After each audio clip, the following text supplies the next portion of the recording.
Bonjour à tous, ici Elsa de la plateforme Ludipsy et aujourd'hui pour cet épisode de Jeux de rôle en bref, j'ai le plaisir de pouvoir discuter avec Tyranneuil. Tyranneuil qui est un passionné de jeux de rôle mais également un créateur de jeux de rôle. Il a notamment créé son tout premier jeu dans la cour de la princesse de la lune en 2020 qui est accessible justement si jamais vous voulez le découvrir. Bonjour Tyranneuil. Oui. Aujourd'hui, quel est le nom du jeu que tu vas nous présenter? Je voulais vous présenter un jeu qui est parfait pour les conditions dans lesquelles on est. Le jeu s'appelle Ironsorn. OK. Et ce jeu, dans le fond, est-ce que tu peux nous en parler un peu, nous présenter un peu le contexte du jeu? La chose particulière de ce jeu-là, c'est qu'il se joue en 3 modes différents. C'est-à-dire qu'on peut jouer de façon plus traditionnelle avec un maître de jeu et des joueurs. On peut jouer de façon collaborative entre des joueurs sans maître de jeu. Et on peut même y jouer solo. Alors, juste une seule personne qui joue sans maître de jeu, juste qui crée ses propres histoires avec le jeu. OK. Je vois pourquoi tu mentionnes que c'est un jeu qui est bien adapté à la situation. Justement, si on peut pas jouer avec un maître, si on connaît pas de maître de jeu ou si on est seul, ben, on peut quand même jouer au jeu de rôle. OK. Puis, dans le fond, est-ce que c'est un jeu récent ou il est sorti depuis plusieurs années? Il est sorti depuis quelques années, je crois. Il y a de nouvelles, il y a de nouvelles additions qui sont ajoutées avec les années. C'est 2019, je crois. On va aller voir, pour être sûr.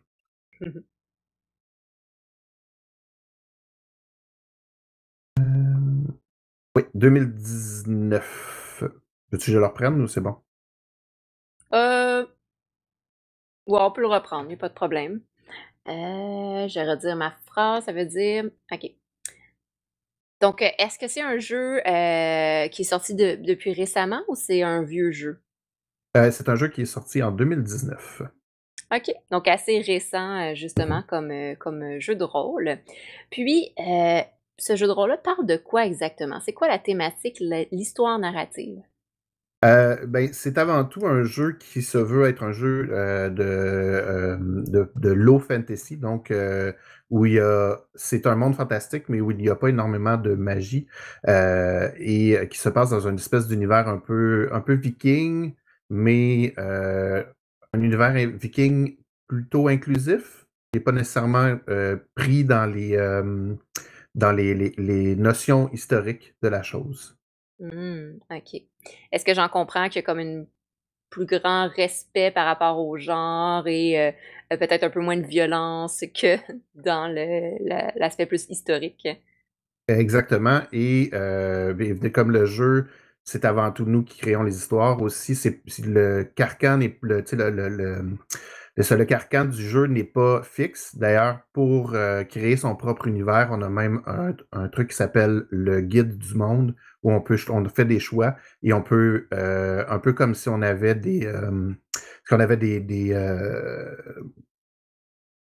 juste le nom en anglais, des knobs. On peut OK. tourner dans le fond, on peut monter les trucs à 11 ou on peut les redescendre, dépendamment de ce qu'on veut. Si on veut que ça soit plus fantastique, on peut le mettre plus fantastique. Si on veut que ça soit plus paisible, plus bucolique, tu sais, on peut jouer avec ça, là. OK, OK. Donc, il y a moyen d'ajuster le niveau selon si on veut un jeu un peu plus fantastique ou un peu plus réel ou avec moins de fantaisie. Exactement. OK. Donc ça, c'est intéressant le concept d'un jeu qui s'ajuste au niveau de fantastique qu'on souhaite avoir. Et c'est quoi un peu la mécanique du jeu? Est-ce que c'est une mécanique de base de jeu de rôle avec des vins ou il y a une mécanique particulière? Ben, principalement, la mécanique de dés elle-même consiste à tirer 2 d10 et un d6. Et dans le fond, les d10 doivent être plus hauts que le d6.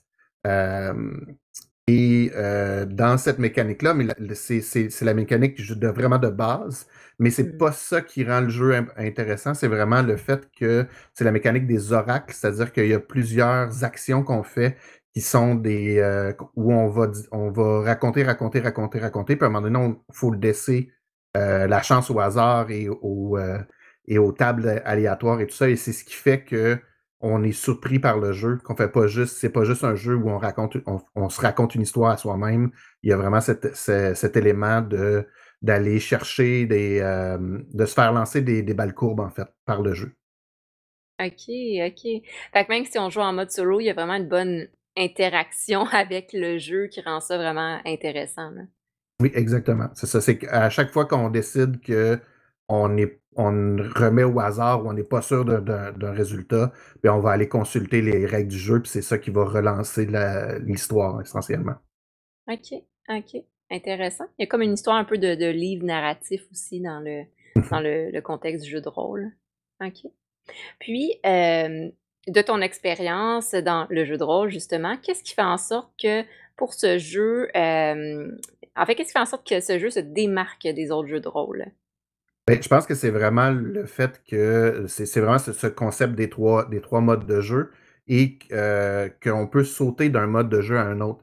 C'est-à-dire que si Mmh. moi je commence une partie solo de mon bar, pas de maître de jeu, vraiment chez nous tout seul, ben il n'y a rien qui m'empêche de t'inviter à venir jouer avec moi. Ben, on va pouvoir jouer ensemble dans le même univers en se référant, dans le fond, sans maître de jeu. Et puis si éventuellement on a un bout d'aventure qu'on a envie d'inviter quelqu'un qui veut être on dit maître de jeu, mais ici, on l'appelle le guide parce que c'est plus la personne qui va interpréter les résultats puis qui va peut-être prendre des décisions pour Mmh. avancer l'histoire et aller peut-être plus pousser un peu l'histoire dans une direction type.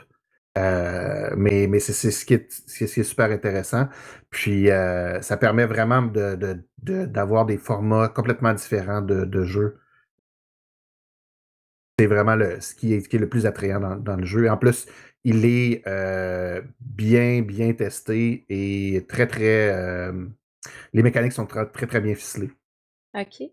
Puis est-ce que c'est un jeu qui est accessible justement à tous, autant de nouveaux joueurs que, plus expérimentés?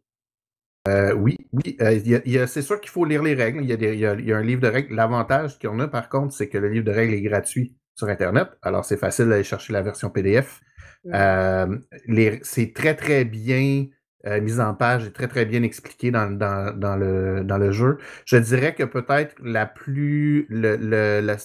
peut-être la seule petite barrière qu'il pourrait y avoir, c'est que quand on joue en solo, après, c'est libre à vous. Vous pouvez jouer dans votre tête uniquement, mais il y a comme ce besoin. Moi, j'ai trouvé ce besoin de devoir écrire ce que je vivais. Et qui peut peut-être être plus. C'est pas nécessairement tout le monde qui a la plume pour vraiment Mmh. réfléchir à écrire ce qu'il veut faire, mais pour suivre le fil, moi, je trouvais que je devais écrire ce qui se passait, en fait. OK. Quand tu mentionnes d'écrire, c'est un peu faire comme une introspection par rapport au jeu ou de noter toutes les le processus pour pas l'oublier? En fait, de noter l'histoire qui émerge à travers le jeu, plus Mmh. tous les éléments narratifs qui découlent, de prendre le temps, mais en même temps, ça fait réfléchir. C'est un aspect qui est intéressant du jeu, mais qui peut être une barrière. Mais Mmh. ça fait réfléchir à prendre le temps de bâtir les personnages non joueurs. Pour quelqu'un qui n'a pas nécessairement la fibre un peu de maître de jeu, ça peut être Mmh. intimidant au début. OK, OK. Donc un jeu quand même accessible à tous, mais qui nécessite une certaine préparation matérielle et mentale. Et c'est un jeu que tu suggérerais pour quel groupe d'âge? Est-ce que ça se joue avec des enfants, adolescents ou plus adultes? Je pense que c'est définitivement un jeu plus adulte, de par la possibilité des sujets qui peuvent être amenés dans le jeu. Mmh. Le concept du jeu, c'est de faire de faire des vœux, de vraiment comme se commettre à faire des choses pour les autres et Mmh. d'avoir de l'aversité tout le long de ce qu'on fait ça. Fait que ça peut peut-être être plus difficile pour des adolescents ou des enfants qui sont plus Ouais. jeunes, qui ont comme moins le côté un peu glorieux. C'est un jeu qui ne pardonne pas, en fait. C'est un jeu où on va voir de la lourdeur, de la tristesse et tout à travers l'histoire, mais que quand on sort triomphant, ben on est hyper gratifié, là. OK.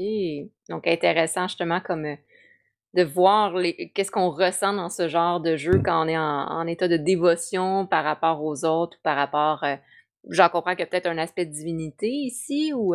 C'est beaucoup c'est un aspect humain, en fait, OK. qui est que ça joue beaucoup sur l'honneur, en fait, Mmh. des gens. C'est que quand on met on émet une quête ou une opinion sur quelqu'un on fait le vœu de faire, qui appelle dans le jeu, Ouais. ben, on s'engage à respecter ou à compléter cette quête-là ou à faire cette chose-là, même si c'est difficile. OK. Donc ça mine de rien, ça enseigne quand même des bonnes valeurs, mais effectivement, il faut peut-être avoir la maturité, émotionnelle aussi pour s'investir dans ce jeu. Heu et de ton côté, de ton expérience, justement dans le jeu, comment tu as découvert ce jeu-là? Est-ce que tu as joué en mode solo? Est-ce que tu as joué en groupe? Moi, je l'ai découvert, je suis un grand farfouilleur de jeux de rôle. J'en consomme énormément, même certains disent que j'ai un peu le trouble de déficit d'attention du jeu de rôle où je veux toujours, on commence un truc et je veux toujours jouer au prochain. Puis on en parlait, j'entendais les échos sur différents serveurs et tout ça, sur Reddit aussi. Puis j'ai comme juste sauté sur l'occasion de l'essayer. Sinon, on a fait une campagne dans un setting alternatif du jeu où on était dans un setting plus ouest américain avec un peu de magie, de fantastique religieux, entre autres, là. Un Mmh. peu le Weird West, un peu. On a fait ça avec, dans le cadre des Aventureux, le podcast dans lequel je faisais partie, et on a fait ça en table ouverte, c'est-à-dire que n'importe qui pouvait venir jouer tant qu'il y avait deux joueurs on jouait. Puis là, tout dernièrement, j'ai recommencé à jouer. J'ai joué quelques fois en solo tout seul chez nous sans diffuser rien. Et là, j'ai recommencé à jouer à l'occasion sur ma chaîne Twitch avec les Mmh. viewers. Et c'est une expérience qui est super intéressante aussi. Parce que là, quand on arrive à une décision cruciale ou à un moment où on veut s'en remettre, on ne sait pas trop qu'est-ce qui va se passer, ben, on peut se tourner vers toute cette banque de personnes qui peuvent nous inspirer. Fait que c'est très intéressant à ce niveau-là. Mais faut aimer raconter des histoires. Faut aimer vivre des histoires et raconter des histoires. Mais je pense que c'est le propre de la plupart des rôlistes. Effectivement, effectivement. Je pense que plusieurs personnes se reconnaissent dans ce que tu viens de dire, d'aimer les histoires, aimer le côté narratif, aimer, créer aussi des histoires. Donc, j'en comprends qu'il y a comme un autre mode même qui s'ajoute et qui est le mode streaming et interaction Mm. avec la communauté. Donc c'est un bon jeu de rôle pour, jouer en stream et avec, plusieurs groupes de personnes. Oui, effectivement. Puis il y a des super beaux exemples. Si les gens sont comme intimidés par le jeu, il y a énormément d'exemples sur YouTube c'est un jeu qui est vraiment dans l'ère numérique, là. Il a été Mmh. créé pour l'ère numérique, là. OK. Puis disons que justement, les gens seraient intéressés à essayer ce jeu, est-ce que tu sais où est-ce qu'ils peuvent se le procurer? Ben, il est offert gratuitement sur ironswornrpg.com. Il y a toutes les informations sur les différentes communautés aussi, les différents podcasts qui sont associés au jeu. Ben, c'est bien sûr que si vous êtes comme moi, vous allez jouer à la version PDF, puis éventuellement vous allez acheter les livres en couverture dure, le hardcover. Mmh. C'est vraiment... Et là, prochainement, il est en préparation. Il va en avoir une version qui va se jouer dans l'espace qui s'appelle Starforge que j'attends le Kickstarter avec impatience, c'est sûr. OK, donc il y a une nouvelle version, Starforge, si j'ai bien compris, Oui, qui effectivement. approche, en 2021, j'en comprends. Mhm. OK. Donc, super. Donc, c'est un jeu vraiment intéressant pour ceux, justement, qui aiment les histoires narratives, qui aiment, s'immerger dans, des jeux autant en mode solo qu'en groupe et qui veulent vraiment découvrir, une thématique où est-ce qu'ils peuvent choisir un peu le niveau de fantaisie qu'ils veulent inclure dans leur style de jeu, de ce que j'en comprends. Donc, le jeu est disponible, justement, en format PDF gratuitement ou si vous voulez, si vous tripez sur le jeu, vous pouvez l'acheter avec la nouvelle version qui va sortir sur Kickstarter prochainement. Donc, ben, merci beaucoup, Tiraneuil, d'avoir pris ce temps-là pour nous présenter le jeu. Un de tes coups de cœur, j'en comprends, du moment, et qui est aussi possible, si je comprends bien, si vous voulez voir à quoi ça ressemble, vous pouvez aller voir sur la chaîne Twitch de Tiraneuil. Est-ce que tu joues à des journées en particulier ou ça dépend de... C'est au gré de l'inspiration, ces temps-ci. Mon espèce de fallback quand j'ai pas tant le goût de jouer à un jeu vidéo, mais j'ai quand même le goût d'avoir des interactions avec les gens. Et j'ai quand même le goût de streamer. Fait que, mais il y a déjà j'ai déjà des VODs, là. Vous pourrez voir des rediffusions déjà sur ma chaîne. Super. Donc, à regarder, à suivre si c'est le genre de jeu qui vous intéresse ou pour au moins le découvrir. Donc, merci encore, merci beaucoup. C'était la petite capsule de jeu de rôle en bref. Je vais mettre les liens et le descriptif dans les descriptifs en fait de la vidéo. Pour ceux qui nous écoutent, ben, j'espère que vous avez découvert un nouveau jeu, que vous allez l'expérimenter. Puis je vous souhaite de passer une belle journée. Au revoir!